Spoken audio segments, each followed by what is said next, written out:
अस्सलाम वालेकुम। Welcome to tasty dot and tips. उम्मीद है सब खैरियत से होंगे। अल्लाह ताला आप सबको अपने हिफ्ज़ व अमान में रखे। फलों के बादशाह सलामत आ चुके हैं और इनका मुख्तलिफ़ तरीके से इस्तकबाल किया जा रहा है।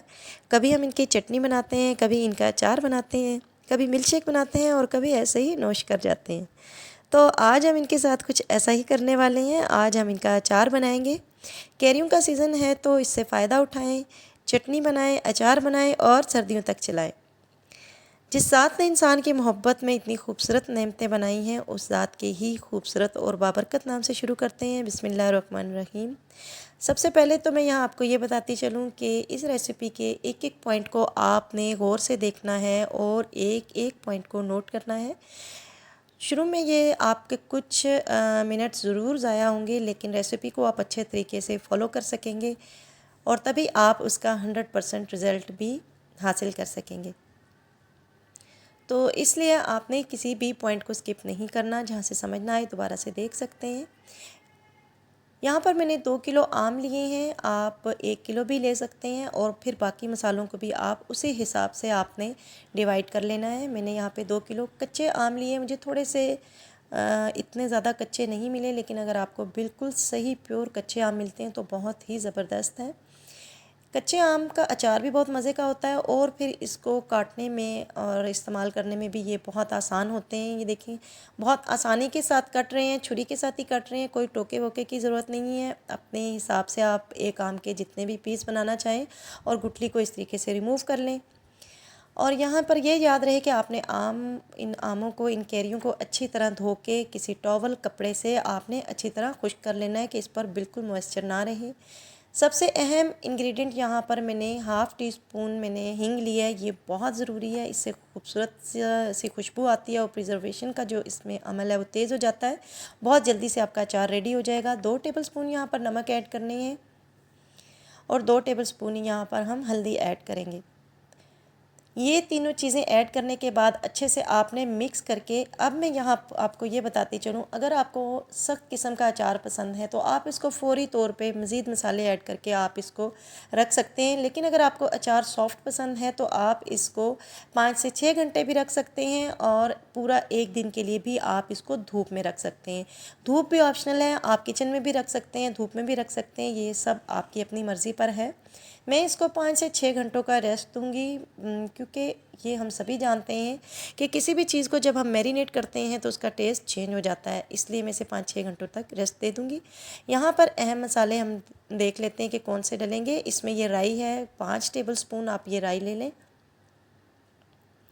जिसे मस्टर्ड सीड्स भी कहते हैं, और उसको ग्राइंड कर लीजिएगा। ये यहाँ पर मैंने मेथरे लिए हैं 2 टेबलस्पून, इसको भी हम ड्राई रोस्ट करके ग्राइंड कर लेंगे।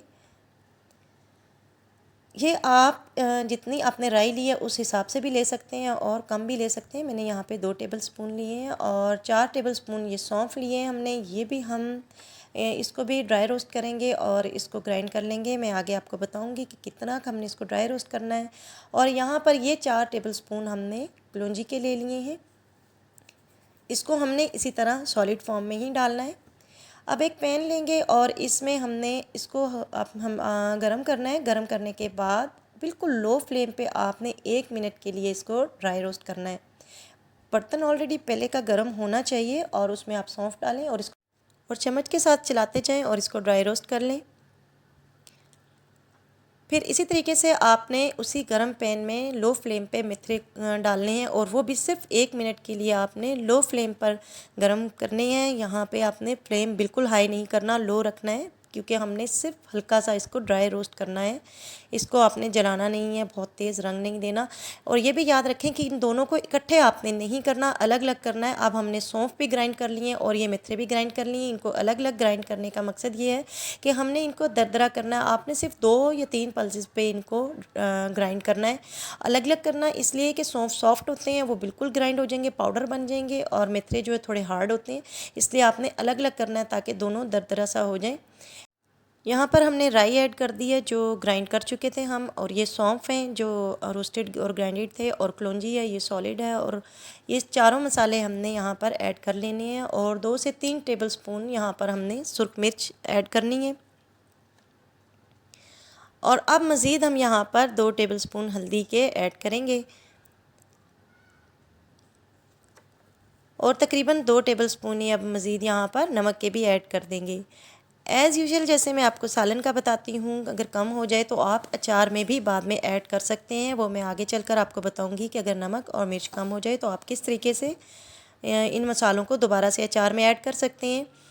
नमक चूँकि मैं चक्की का इस्तेमाल करती हूँ, इसलिए मैंने इसको ज़रा सा ज़्यादा मिक्स करना है, क्योंकि नमक की छोटी सी गुठलियाँ बनी हुई होती हैं, इसलिए इसको थोड़ा सा हिलाकर मिक्स करना पड़ेगा। इसको अच्छे से मिक्स कर लें।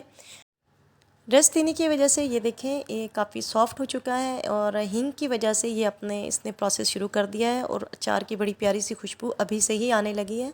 और ये देखें काफ़ी पानी भी इसमें से निकल चुका है, क्योंकि हमने इसको रेस्ट दिया है। लेकिन ये ऑप्शनल है, अगर आप एकदम से इसको रेडी करना चाहें तो आप रेडी भी कर सकते हैं, और अगर आप सॉफ्ट अचार पसंद करते हैं तो आपको इसको रेस्ट देना पड़ेगा और धूप में भी रखना पड़ेगा। अब जो मसाले हमने रेडी किए थे वो हम इस तरीके से इसमें ऐड करते जाएंगे और साथ लकड़ी के चम्मच से मिक्स करते जाएंगे। वैसे तो आप कोई भी मिट्टी का बर्तन, कांच का बर्तन या प्योर प्लास्टिक का बर्तन इस्तेमाल करें। मैंने चूँकि आपको मसाले ऐड करना का बताना था, इस वजह से मैंने यहाँ पर स्टेनलेस स्टील थाली का इस्तेमाल कर रही हूँ। आप कोई सिल्वर का या कोई और ऐसा बर्तन आप ना यूज़ करें, हो सकता है कि उससे इसको फंगस लग सके, और 2-3 तरह के ही आपने बर्तन यूज़ करने हैं। अब हम इसी तरीके से सारे अचार में इसमें मसाला थोड़ा थोड़ा करके ऐड करेंगे और इसको मिक्स करते जाएंगे। कैरियों की मैंने चटनी भी रेडी की है, आप इसको प्लेलिस्ट में चेक कर सकते हैं। बहुत ही मज़ेदार, बहुत ज़बरदस्त चटनी मैंने रेडी की है। अच्छा, यहाँ पर मैं आपको ये बताती चलूँ कि आपने जो इसमें ऑयल ऐड करना है वो सरसों का ऑयल होगा और वो ऑलरेडी गर्म होना चाहिए, यानी गर्म किया हुआ हो। मैं यहाँ चूँकि खानों में सरसों का ऑयल ऐड करती हूँ, इसलिए ऑलरेडी गर्म है, तो आप पहले से ऑयल को 2 से 3 मिनट के लिए गर्म करके रख लें। यहाँ पर मैंने ये प्योर प्लास्टिक का बर्तन लिया है। इस अचार को अब इसमें मैं कन्वर्ट कर दूँगी, इसी में ही रखूँगी। तो ये मैंने बर्तन अच्छे से धोया है, धोकर बिल्कुल ड्राई किया है, यहाँ तक कि मैंने इसको अच्छे से धूप भी लगाई है ताकि इसमें कोई मॉइस्चर बाकी ना रहे। मुझे यहाँ पर लगा कि मिर्च थोड़ी कम है, तो मैंने 1 टेबलस्पून मज़ीद मिर्च ऐड कर दी। आपको मैं बताऊँगी कि किस स्टेज पर आप इसका नमक और मिर्च चख सकते हैं और मज़ीद ऐड कर सकते हैं। 3 कप यहाँ पर मैंने पका हुआ सरसों का तेल डाला है। मैं ऑलरेडी सरसों का तेल ही खाने में यूज़ करती हूँ और मैंने वो पका के रखा होता है। सरसों का तेल मैं किस तरीके से खाने के तेल में कन्वर्ट करती हूँ, ये भी मैं लिंक शेयर कर दूँगी। आप देख लीजिएगा कि सरसों के तेल को हम किस तरह से कुकिंग ऑयल में बना सकते हैं। सरसों का तेल भी हम थोड़ा थोड़ा ऐड करते जाएंगे और मिक्स करते जाएंगे। यहाँ मैंने कांच के कंटेनर में आपको दिखाने के लिए डाला है। ये हमारा अचार बहुत हद तक रेडी हो चुका है। अब आपने मज़ीद ये करना है, दिन में 2 से 3 बार इसको हिलाना है ताकि मसाला अच्छे तरीके से पूरे अचार में मिक्स हो जाए।